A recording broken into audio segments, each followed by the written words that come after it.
The diplomatic facade. Commander Maya Chen gazed through the viewport as Earth's diplomatic vessel approached Nexus Station, the massive headquarters of the Galactic Council. The structure resembled a gleaming silver lotus flower, its enormous petals housing different sectors, while the central hub pulsed with a soft blue light. Hundreds of ships from countless civilizations drifted in careful patterns around the station, a testament to the Council's claimed 5 millennia of peaceful governance. Quite the sight, isn't it? Captain Reeves remarked, joining her at the viewport. Feeling the weight of 4 billion lives yet? Maya squared her shoulders, her hand unconsciously touching the Earth insignia on her midnight blue uniform. Just the fate of our entire species resting on my diplomatic skills. No pressure. 3 months ago, humanity had accidentally discovered faster-than-light travel while attempting to create a new energy source. 2 weeks later, a Council observation ship had revealed itself in Earth orbit, explaining that they had been monitoring humanity's progress for centuries. Now, after frantic preparation, Maya was heading to humanity's first official seat on the Galactic Council, a position Earth hadn't known existed until recently. Nexus control to Earth vessel Prometheus, came a melodic voice over the comms. Follow approach vector 227 Alpha. Your docking berth awaits in Sector 4, Level 2. Welcome to the heart of galactic civilization. As the ship docked with a gentle thud, Maya took a deep breath. 20 years in Earth's diplomatic corps hadn't prepared her for this moment. The airlock cycled open to reveal a tall, slender being with iridescent scales and elongated limbs. Ambassador Chen, the alien said in flawless English, I am Kilathra of the Vendari, assigned as your guide. Welcome to Nexus Station. Maya nodded, relieved that the universal translators functioned as promised. Thank you for your welcome, Kilathra. I look forward to representing Earth in the Council. Kilathra led Maya through curved corridors where beings of astonishing variety moved with purpose. Some appeared almost humanoid, while others defied description. Floating crystalline structures, amorphous blobs contained in hovering fields, creatures that resembled walking plant life. The full council convenes tomorrow, Kilathra explained. Today you'll rest and prepare. Your quarters are in the outer ring, along with representatives from other, newer species. Maya caught the slight hesitation. How many species hold council membership? Currently 189 with voting rights. Another 42 hold observer status. Earth is the newest full member. They entered a vast atrium where dozens of aliens mingled in small groups. Many conversations halted as Maya passed, and she felt countless eyes and other sensory organs tracking her movement. They're curious, Kilathra said quietly. Most have only seen humans in briefing files. Some look less curious and more concerned, Maya observed. Kilathra's scales shifted color slightly. New species always cause adjustment periods. Some elder members are set in their ways. They reached Maya's quarters, a simple room adapted for human physiology. Through a large window, she could see a distant nebula casting purple and green light across the endless void. The council session begins at what you would call 0900 hours Earth time, Kilathra said. I will escort you. You may wish to review the protocols I've transmitted to your datapad. After Kilathra departed, Maya unpacked her few belongings and attempted to rest, but sleep wouldn't come. Tomorrow, she would represent humanity to a galaxy that had been operating without them for thousands of years. The council chamber was immense, a circular room with rising tiers of seats housing representatives of nearly 200 species. The central floor contained a speaking platform surrounded by holographic displays. Maya was led to a simple seat marked with Earth's newly created galactic symbol. The council leader, a tall being with 4 arms and luminescent skin, called the session to order. After opening formalities, they announced, Today we welcome the representative from the Sol system, designation Earth or Terra. Their species calls themselves human. Maya stood as practiced and walked to the central platform. Before she could speak, a harsh voice interrupted. Point of order, called an insectoid being from the upper tiers. The humans have barely achieved interstellar travel.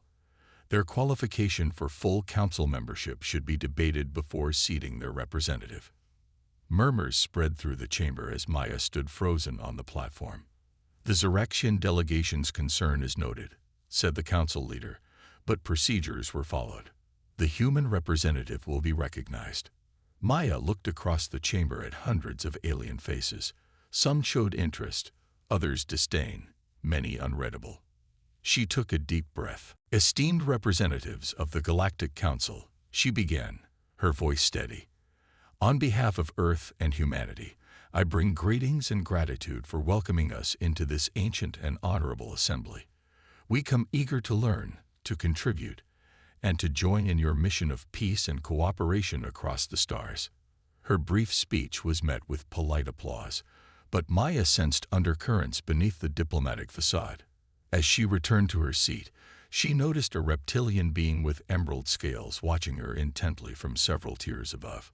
The council moved quickly to other matters, and Maya found herself struggling to follow the rapid discussions of issues involving species and territories she'd never heard of. References to treaties and precedents from centuries past flew over her head. When she attempted to ask questions, she was politely but firmly told that background information could be accessed from her data terminal. After the session, as representatives filed out, the reptilian being who had been watching her approached. "Ambassador Chen," he said, his voice a low rumble. "I am Thorn of the Krathari. If I might have a moment of your time." Maya nodded, intrigued. "Of course, Ambassador Thorn." He gestured toward a quiet alcove away from the departing crowd. "I found your introduction refreshing. It has been some time since we've had a new voice in these chambers." "Thank you, though I sense not everyone shares your welcome." Thorn's vertical pupils narrowed. "The Council presents itself as a beacon of cooperation, but there are hierarchies at work. Older species hold more influence than they publicly acknowledge. Are you warning me about something, Ambassador? Let's call it friendly advice. Be careful what technologies you share and what questions you ask. The Council values stability above all else. New approaches are not always appreciated." Before Maya could press further, Thorn glanced over her shoulder. "Your guide approaches. We will speak again, Ambassador Chen. Until then, observe more than you reveal." He departed swiftly as Kilathra arrived to escort Maya back to her quarters. 2 weeks into her assignment, Maya found herself increasingly frustrated. Every proposal Earth made was buried under procedural votes. Every question she asked received vague answers. Access to the Council's historical archives was limited by what Kilathra called new species protocols. She was making her way to a scheduled meeting when she nearly collided with a human in a science division uniform. "Ambassador Chen," the man exclaimed. "Dr. Marcus Reed, Xenobiology. I arrived with the science team yesterday." Maya smiled, relieved to see another human face. "Dr. Reed, how are you finding the station?" "Fascinating and frustrating in equal measure," he replied. "They show us basic laboratories, but nothing meaningful. Every request for deeper information is met with the same phrase: new species restrictions." They found a quiet spot in one of the station's garden domes where they could speak privately. "These restrictions aren't mentioned in any official documentation," Maya said quietly, "but they seem to apply to everything we try to do." Reed nodded. "Something else bothers me. I've been studying the Council's species database. Several races are listed as inactive members." "Meaning what?" "That's just it. No one will explain. When I asked my supervisor, she changed the subject." Reed pulled out his datapad. "Look at these records. In the last 700 years, 23 species joined the Council and later became inactive." Maya studied the information with growing concern. What happened to them?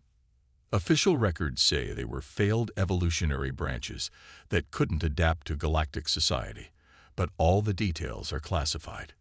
Their conversation was interrupted by 2 tall, blue-skinned aliens walking nearby. Maya recognized them as Axillari, one of the oldest Council races. The humans continue to ask problematic questions. One said to the other in what they thought was a private conversation, but Maya's translator picked it up. Their containment assessment is scheduled for next month. The second replied. The committee already has concerns about their development path. If they follow the Meyerlex pattern, more direct measures may be necessary. The two aliens moved out of range as Maya and Reed exchanged worried looks. Containment assessment. Reed whispered, "That doesn't sound good." "And who were the Meyerlex?" Maya asked. "One of the inactive species I mentioned." That evening, Maya met with Thorn in a secure location he had arranged, a maintenance section rarely visited by other species. "Thank you for coming," she said. "I need to understand what's happening here." Thorn's scales darkened. "You've discovered something." Containment assessment. Inactive species. The Meyerlex pattern. What aren't they telling us? Thorn was silent for a long moment. "My people joined the Council 3,000 years ago. We have access to records others do not." He hesitated. "The Council presents itself as a peaceful federation, but in truth, it's a mechanism for control. New species are evaluated not just for their contributions, but for their potential threats." Threats to what? The established order. Species that develop technologies along unexpected paths or question Council authority become problems to be solved. Maya felt a chill. And these inactive species, some voluntarily accepted technological restrictions. Others. Thorn's voice dropped. The Meyerlex developed an unusual approach to quantum communications that the Council hadn't seen before. 3 months after presenting their discoveries, their home system experienced a natural stellar event. There were no survivors. Maya stared at him in horror. "Are you saying the Council destroyed an entire civilization?" The Inner Circle, the 12 oldest species, would call it preserving galactic stability. They've been doing this for millennia, guiding evolution along pathways they can predict and control. Maya thought of Earth, of humanity's tendency to innovate in unexpected directions. And now they're evaluating us. Yes, your approach to faster-than-light travel differs from established methods. It makes them nervous. What can we do? Thorn's reptilian face was grim.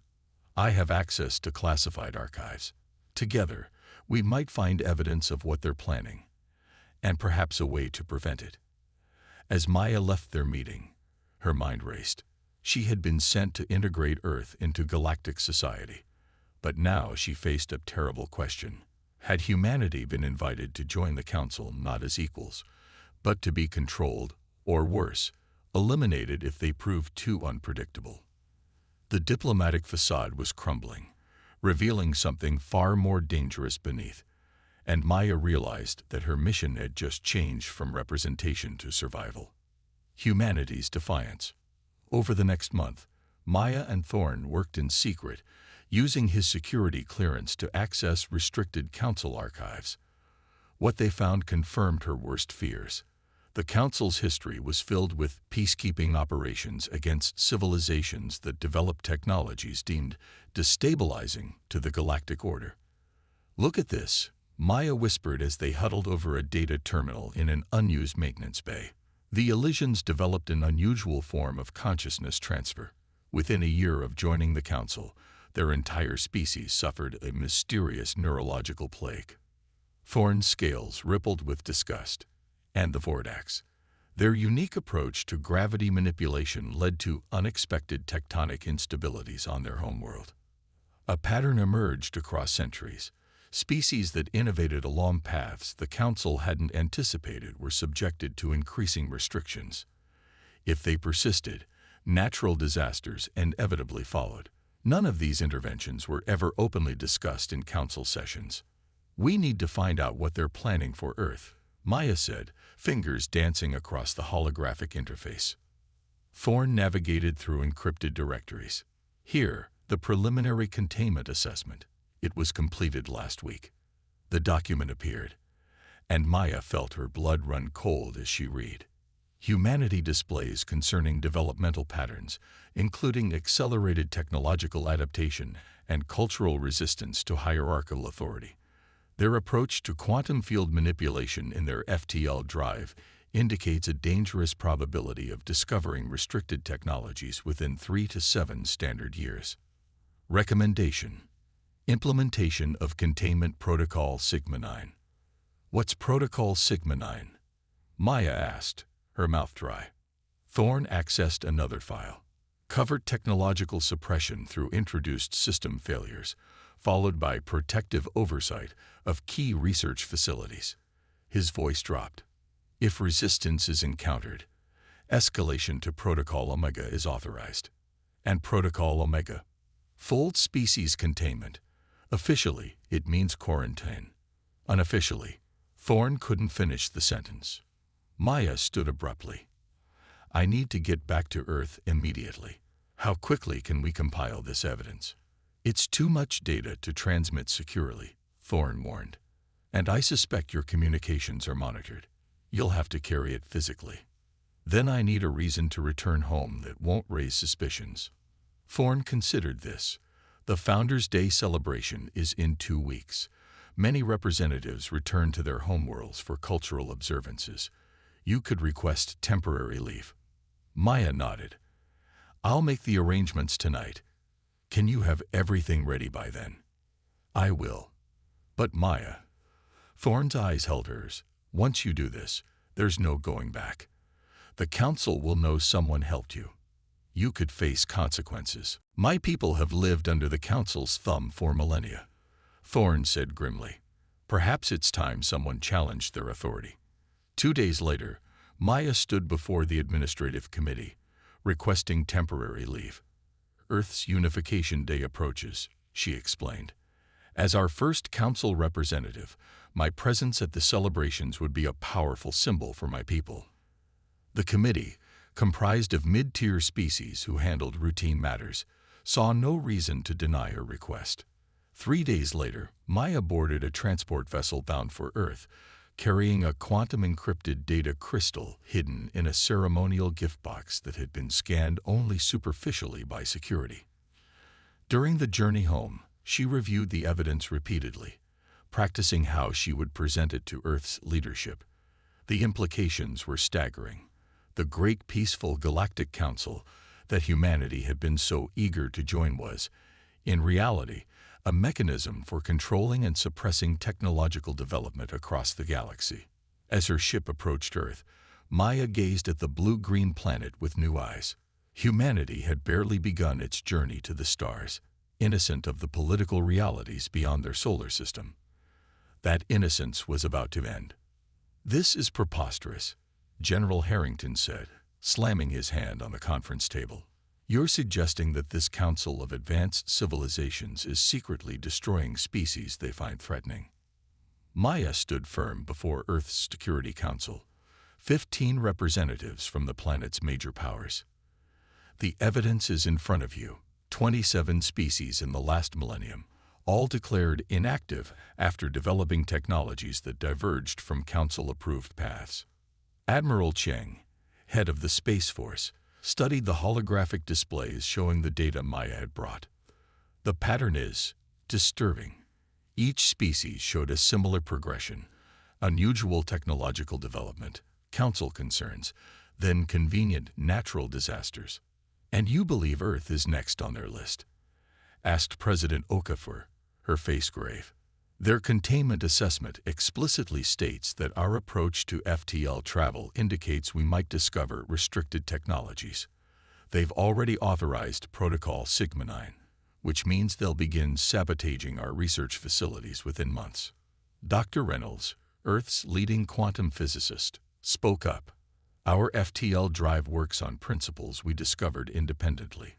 It's more efficient than the Council standard because it manipulates quantum fields directly rather than creating a bubble of altered spacetime. He paused. And we've already found theoretical applications beyond simple propulsion. Applications they don't want us to discover, Maya added. The room fell silent as the implications sank in. What options do we have? President Okafor finally asked. We could comply, suggested Foreign Minister Garcia.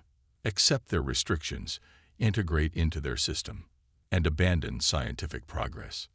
Dr. Reynolds countered, "Become technological vassals. Or we could withdraw from the Council," said General Harrington. "Fortify Sol's system. Develop our defenses." "Isolation isn't viable long-term," Maya said. "We know they're out there now. And based on historical records, species that withdraw are eventually subject to protective interventions for the greater galactic good." Admiral Cheng leaned forward. "There's a third option. We continue our research in secret while appearing to comply with their restrictions. Build our strength while they think we're contained." "A dangerous game," President Okafor mused. "If discovered, it could provoke exactly the response we're trying to avoid." "What would you recommend, Ambassador Chen?" Foreign Minister Garcia asked. Maya took a deep breath. "A hybrid approach. We maintain our council seat to gather intelligence and appear cooperative. Meanwhile, we accelerate our defensive research and build alliances with other newer species who might share our concerns." She paused. "And we prepare for the possibility that the Council might take direct action against us." President Okafor nodded slowly. "Let's put it to a vote." The decision was unanimous. Earth would outwardly cooperate while secretly preparing for potential conflict. Project Prometheus was authorized, an accelerated development program for defensive technologies based on their unique approach to quantum field manipulation. Maya returned to Nexus Station a week later, presenting the image of a new representative who had enjoyed her world's cultural celebrations.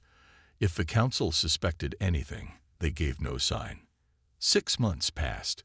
Maya continued her diplomatic duties, carefully maintaining the facade of a cooperative new species while secretly meeting with Thorn and representatives from other newer Council races who shared their concerns. Meanwhile, Earth's scientists worked feverishly on Project Prometheus.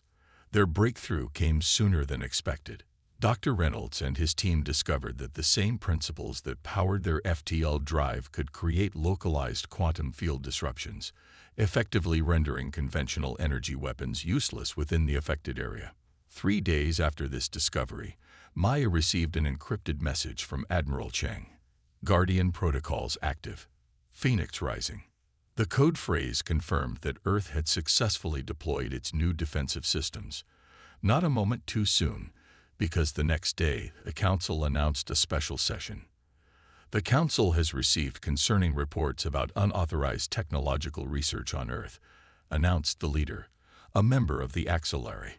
"In the interest of galactic stability, we propose sending a technical assistance and guidance delegation to assess the situation." Maya recognized the euphemism from her research. Tag delegations were the first step in containment. Council experts who would identify and disable advanced research. "Earth appreciates the Council's concern," Maya replied smoothly. "However, any delegation must follow standard diplomatic protocols, including advance notice and limited numbers. The situation requires immediate attention," insisted the Zeraxian representative. "A fleet of inspection vessels stands ready to depart." A fleet. Maya's heart raced, but she maintained her composure.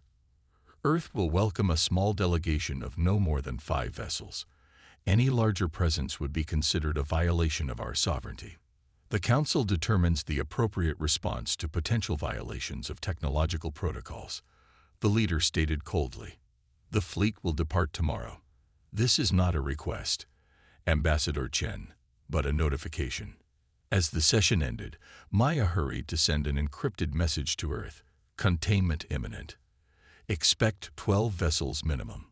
The Council fleet, 15 warships disguised as technical assistance vessels, arrived in Earth orbit 3 days later.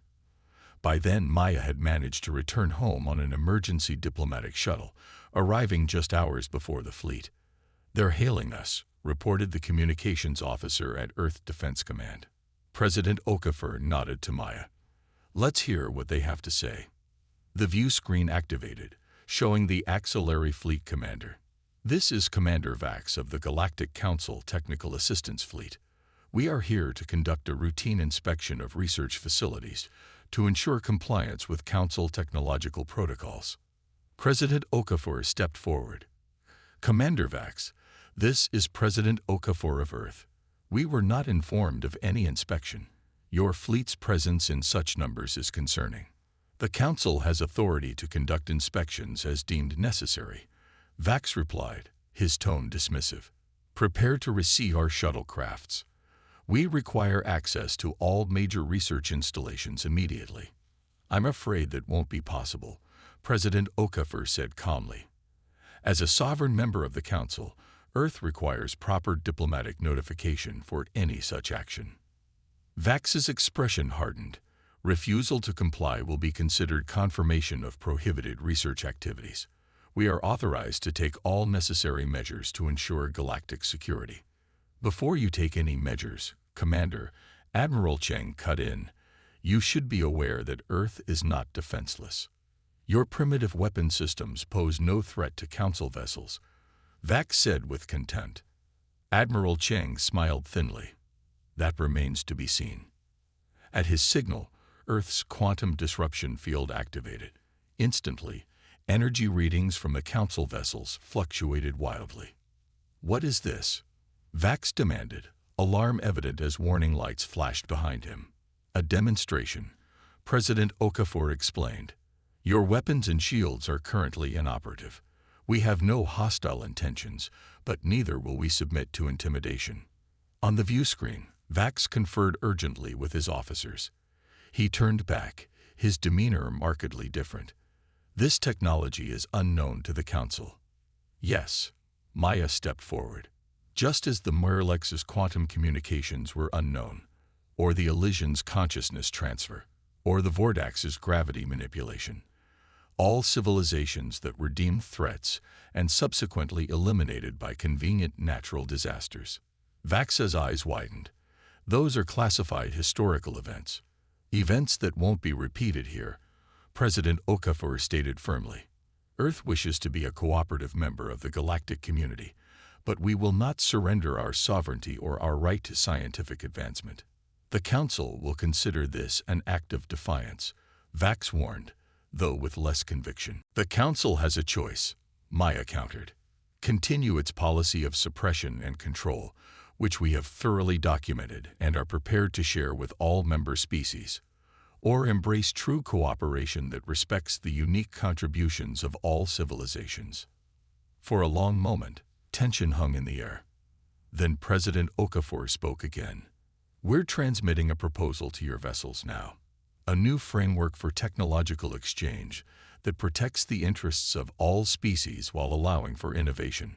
We invite the Council to engage in genuine dialogue.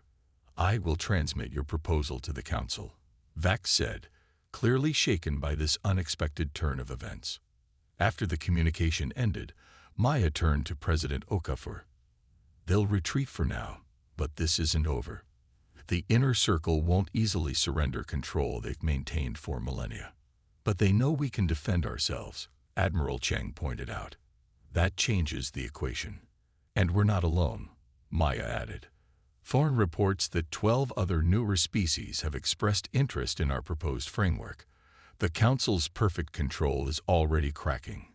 President Okafor gazed at the display showing the Council vessels beginning to withdraw from Earth orbit. We never wanted conflict. But neither will humanity bow to tyranny, even tyranny disguised as benevolent guidance. She turned to Maya. What happens next? Negotiation from a position of strength. Alliance building with like-minded species. Maya smiled grimly. And preparation for the possibility that the inner circle might choose escalation over reform. A dangerous path, Admiral Cheng observed. Freedom usually is, Maya replied. But humanity has never shied away from standing up for its principles, even against seemingly impossible odds. As the last Council vessel disappeared from orbit, Maya reflected on how quickly everything had changed. Humanity had entered the galactic stage expecting the utopian federation of enlightened species. Instead, they had discovered a system of control and suppression masquerading as peace. But in that discovery lay opportunity. The chance not just to defend Earth, but to help forge a new galactic order, one built on genuine cooperation rather than coercion. one that valued diversity of thought and approach rather than fearing it. The Council had invited humanity to the stars believing they could contain and control this young, unpredictable species. In doing so, they had made a critical error. They had underestimated humanity's capacity for innovation, its determination to remain free, and its unwillingness to abandon its principles for security. The spark of resistance had been lit, not just on Earth, but across the galaxy. What began as a diplomatic mission had become something far greater, the first step toward a true galactic community where all species could contribute their unique gifts without fear. The road ahead would be difficult, fraught with danger and uncertainty. But for the first time since learning the Council's true nature, Maya felt hope. Humanity had always excelled at beating impossible odds. This would be their greatest challenge yet, and potentially their greatest achievement. The diplomatic facade had crumbled, revealing the truth, and in that truth, a new future had begun.